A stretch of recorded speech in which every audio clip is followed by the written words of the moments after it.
You're listening to Turi Ryder's She Said What podcast. I'm Turi, along with Marci Persky. In this installment, we explore what is not, and what should probably never be artisanal. Also, remember that old slip in the back of your drawer? How the heck did it get there? I was racing up the stairs to the third floor, and out of the corner of my eye, I noticed the latest egregious language insult on a box from Costco. You know how they give you the old boxes to take your stuff home in instead of grocery bags at these big stores? Yeah. Did you know there's I can't say it. Did you know there's such a thing as artisanal romaine lettuce? No. What does that mean? It means they put it on the box so that you go, oh, artisanal romaine lettuce. Ooh. It must be fancy. I need that. Oh, man. I can't even imagine. I mean, do the earthworms that go through the soil have like little berets and Little easels? goatees. Yeah, I just, everything. I think the first time I noticed it was artisanal cheese. And And you know that I'm like a sucker for all of that crap. well, you would be ordering I can't even say it, artisanal romaine lettuce if they sold it late at night on television. That's how you would go for it. With my artisanal cottage cheese. With your artisanal debit card, which is almost worn out from use and being Actually, missing I just got a a new new one. And what is that, 6, 7 of them in the last year? 6 months, I think. What is your record for holding on to a debit card? What is your... I don't have a record yet, but the hardest part for me is remembering that little 3-letter or 3-digit security code on the back, because every time they send you a new one, it changes. Everything else is the same. I know the number. Yeah, you have to learn it again. I have to sit and guess the security codes. Yeah, I have a problem with that too. I don't know the number either, but again, I have the trusty Rolodex. So if any of our 3 listeners come into our house and break in and want to steal all my vital information, now all 3 of them know that everything's in the Rolodex. Just help yourself to the Rolodex. You know what? My Rolodex, though, is color-coded. Well, for once. I have pink, blue, green, and yellow index cards. So I know who is who and what is what. Well, you're just a better human being, even if you don't know anything about artisanal romaine lettuce. It's my artisanal Rolodex. That's what it is. I'm trying to think what else has become artisanal that I recently noted. I mean, the cheese I remember, beer was another one. Beer artisans, artisanal beer. I think that's just artisanal is just another word for more expensive. I mean, It just makes you think it's fancy. Have some fancy beer. It's artisanal. I'm willing to pay a little bit more if it's not got like Kraft Cheese Whiz written on the front of it, or if you don't spray it out of a can. I will admit there is a big difference in cheese, which, by the way, there was a store in New York that I collect best names of establishments. You're the one in Chicago who located the salon called Curl Up and Dye, D-Y-E. Right. There was a place in New York called You Have a Friend in Cheeses. That's awesome. I loved that one. That was a really, truly, yes, that was a good one. So at You Have a Friend in Cheeses, they were. I don't think I'm going to say anything in this podcast with a straight face. Don't say it. Don't say it. I can't stop laughing. I made my way through some of the finer cheeses, and there is a difference. When I went to Holland, you could taste the difference. But more likely, I'm a Costco girl, and they put out the stuff with horseradish on it, and I'm like, oh, that's good. I'll have some of that. Well, Frankie's got a lot of Wisconsin cheesehead flowing through his veins.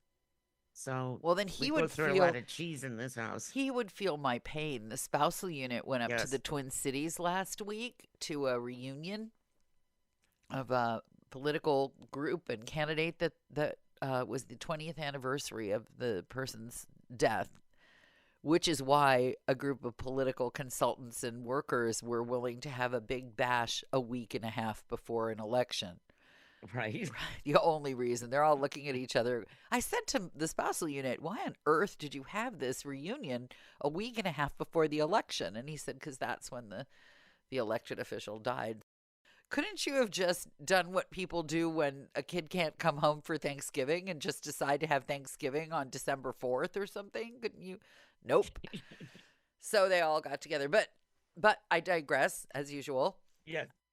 So Frankie will feel my pain when I say that my spousal unit and his former coworker and our friend with whom he shared the drive up to the Twin Cities from Chicago, stopped in at the Mars Cheese Castle. You'll know the Mars Cheese Castle. Yes, of course. And they bought the wrong curds.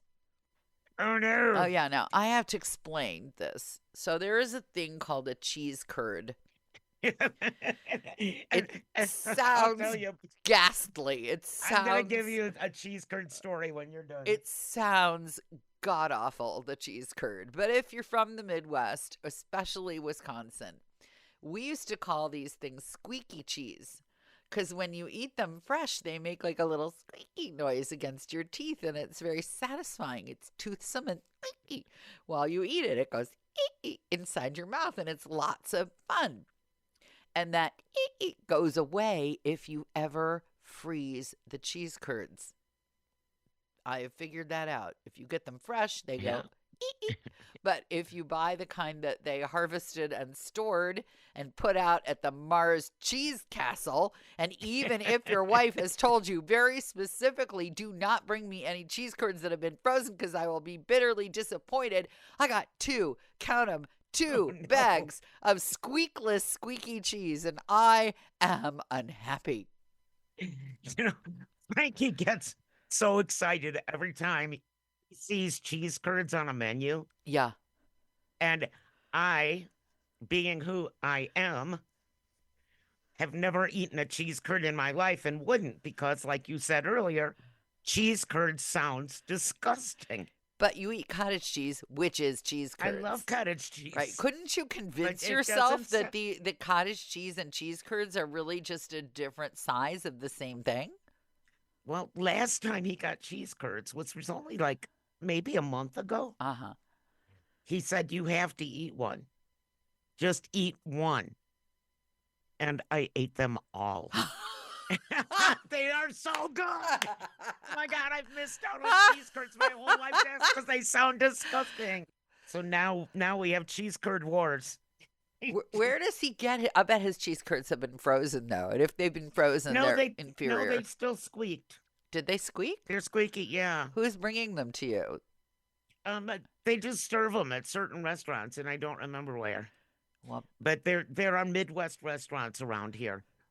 Well, because there are so many Midwest expatriates around there. Exactly. Also, the easiest food in the world to cook is Midwestern food because you go to a restaurant supply house, you order a bunch of canned crap, you dump it into a warmer, and there's your Midwest food. That's true, too. There's a whole grocery store down in the valley, and it's all Michigan products where you can get like Faygo and Bill Knapp's cakes and all the crazy stuff that you don't see in the stores here. But yeah, it's kind of Detroit centric, but there's still stuff that like floats over to the other side state, like Faygo, which I grew up on. What is that? It's not, now that sounds like hair dye. That's what that sounds like. No, Faygo's pop, red pop, rock and rum pop. It's there's the Juggalos, which was like I don't even know if they still exist, but they're fans of the Insane Clown Posse. Okay. Which is another thing you would have to know if you're from Michigan. Yes. What they do at their concerts is shake up bottles of Faygo and spray everybody. Oh, that sounds awful. Sticky. It does red, sound very sticky. Very unpleasant. I am not a juggalo, therefore I drink my Faygo. But sounds like, though, it might be its best use to spray it on unsuspecting concert goers from your description of it. And they sell like Windschuler's cheese. Who's Windschuler? it was a very big deal restaurant when I was a kid. It's like really fancy, and it was somehow plopped in the middle of the highway.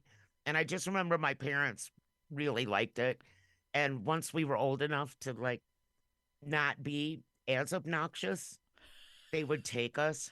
Can I say that another disappointment of being an adult is discovering all the things that I thought were really fancy when I was a kid are I know. just gaudy and awful and not really fancy at all. When you Yeah. grow up, when you're a little kid, you think the most glamorous thing in the whole world is a sequin tutu.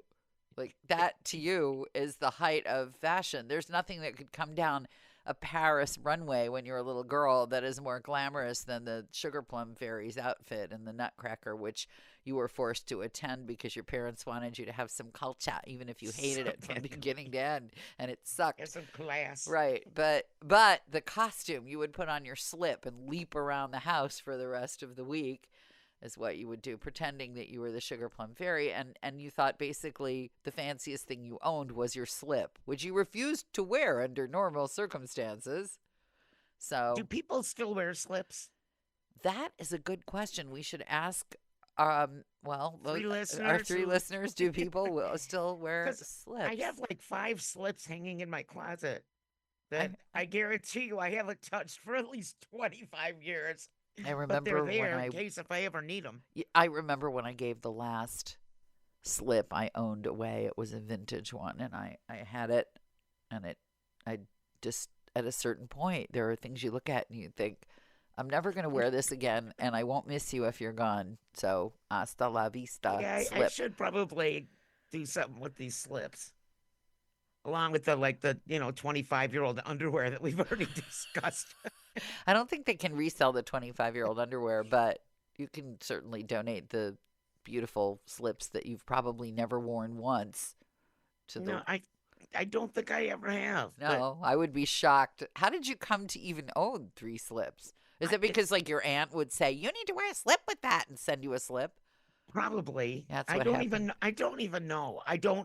It's one of those things that I don't buy for myself. Yeah. So they had to have come from a grandma or a mom or an aunt or somebody. Yes.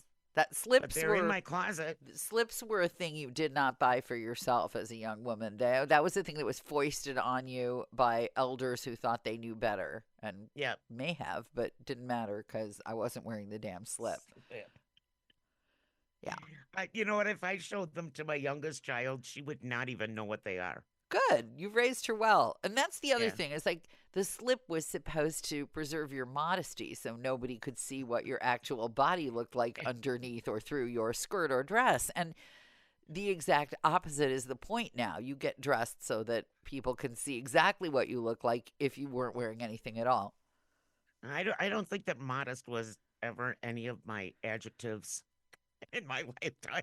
You dressed very modestly when you worked all nights at UPI because everybody dressed modestly because what was the point of wearing anything? Sweatshirts and T-shirts. That's right. The closest thing you could find to your pajamas is what you wear when you work the all-night shift unless you're a stripper and work a pole. Other than that, there's no reason.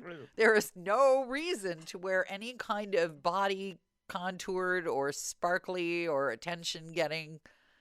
I think anyone who dressed in what is considered to be even casual office attire, who showed up for an all-night shift at any place you or I ever worked all nights would be, we would wonder if they had bodies buried in their backyards. They'd probably get tossed out the window of the 21st floor of the Stone Container Building. Yeah, the Stone Container Building. They keep changing the name of, I know it usually happens to sporting venues, but there's been a lot of name changing going on in America's big cities.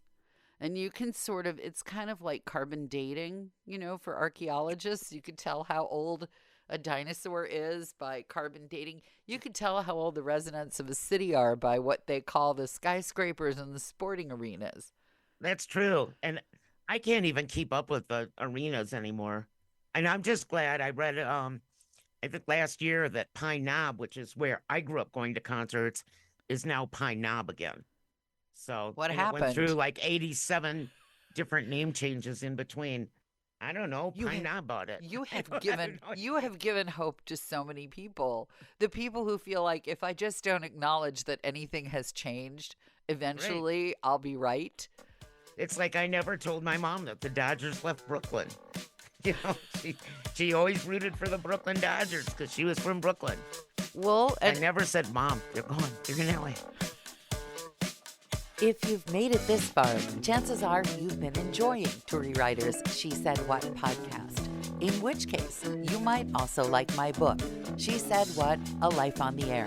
You can find that at your neighborhood independent bookstore or on Amazon. Marci and I really appreciate your good reviews wherever you care to leave them. Your kind words help the podcast grow. Thanks.